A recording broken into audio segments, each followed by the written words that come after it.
us into an exploration of prosperity consciousness, Randy Gage.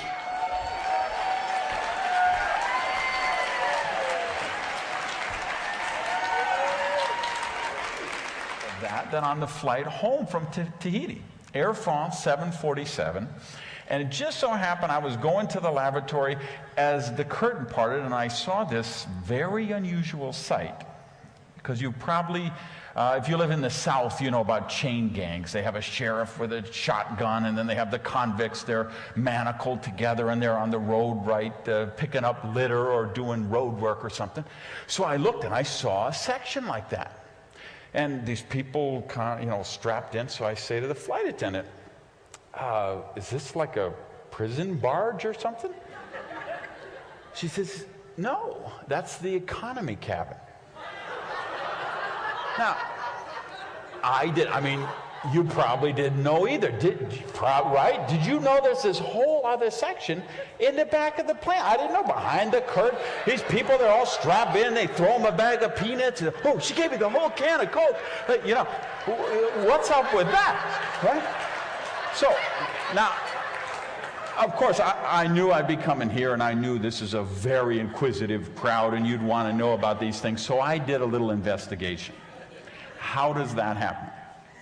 Well, it turns out you could get like $1,500. You could get 2 tickets in the back of the plane to Tahiti, and maybe $15,000 to $18,000. You get 2 tickets in the front. So the difference, and by the way, you fly from LA, and if I remember, it's like 9.5, 10-hour flight. So think about this. So it's a 9.5, 10-hour flight. It's $1,500 in the back, $15,000, $16,000, $18,000 in the front. So there's $15,000 difference between the 2 sections. Now, I know exactly what you're thinking. You're saying, okay, 9.5 hours, $15,000. Why would anybody ride in the back?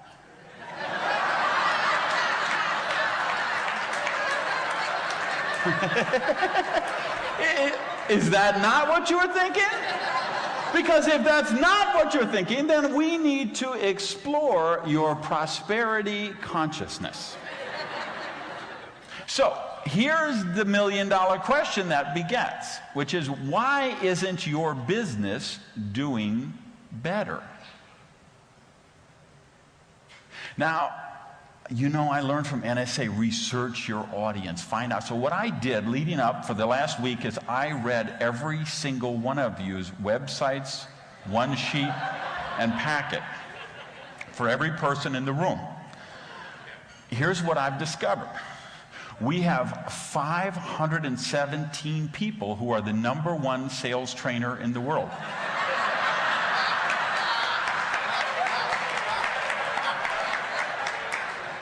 So why can't you sell more of your speeches?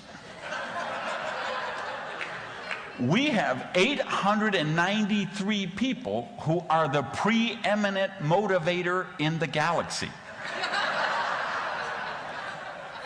So why can't you motivate anybody to buy you?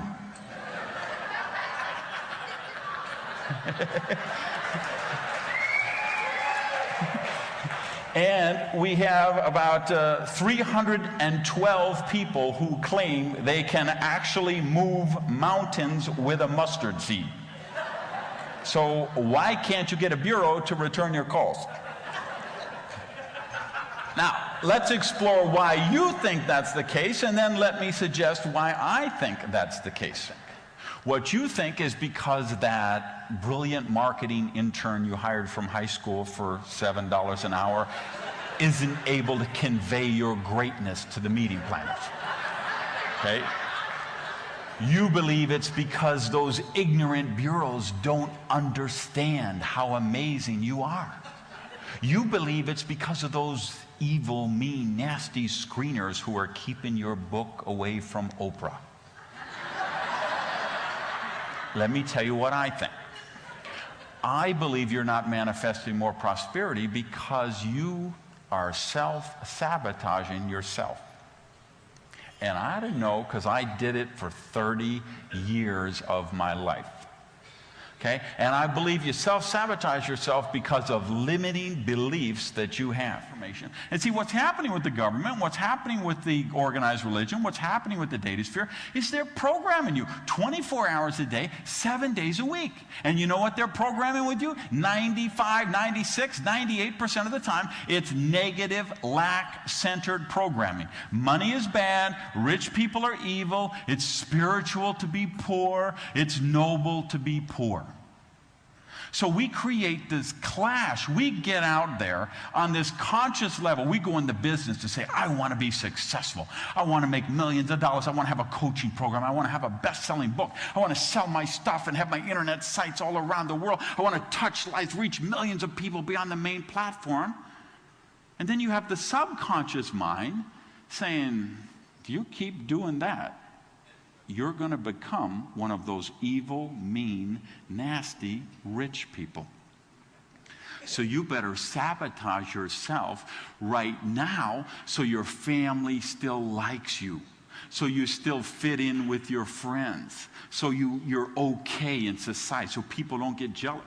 So I went out, and for the first years, I taught how to make money, and I was pretty good at making money. So I was okay. I was congruent to do those programs, but I didn't really know prosperity. It took me a long time. It took me about 7 years of personal therapy to get to the point where I could like myself. It took me about 7 years of therapy to get to the point where I could be in relationship with people. And it took me losing everything and then finding my spiritual sustenance to then be able to really understand what true prosperity and abundance is about.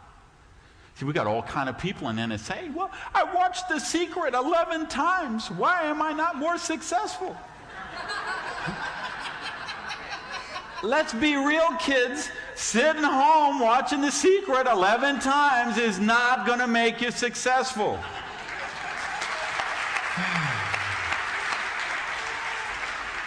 If you want to really know how to be successful, you're going to have to get my next book, The Secret of Chicken Soup for Harry Potter's Soul. Now, if we want to be successful there, I believe there's 7 spiritual laws we have to live by, and you have to live by all of them to manifest true prosperity in your life. And I think that's the most important work I do, and that's why I do the work I do. But here's what I know. Wherever you are in your business right now is the result of your vision. Now, a lot of you want to argue with that with me. You don't believe. You say, no, you don't understand. My vision is to be so successful. No, that's not your vision. That's what you think your vision is. Your real vision is exactly where you are right now, because you have manifested exactly with the thoughts you give precedence to. So what happens is you change your programming, you change your core foundational beliefs. See, if you change your core foundational beliefs, then you change your vision. And if you change your vision, you will change your reality. Because that's what we know about the subconscious mind. Whatever it's programmed to do, it does. It doesn't analyze, it doesn't criticize, it doesn't evaluate. We know our subconscious. You all know this. Half of the room teaches this. Okay? It's time we all live it, though. Okay? Because we know our subconscious mind does exactly what it's programmed to do. So we have to be the people in charge of programming our subconscious mind. You can't let Hollywood do it, you can't let the government do it, and you can't let organized religion do it. Thank you, guys.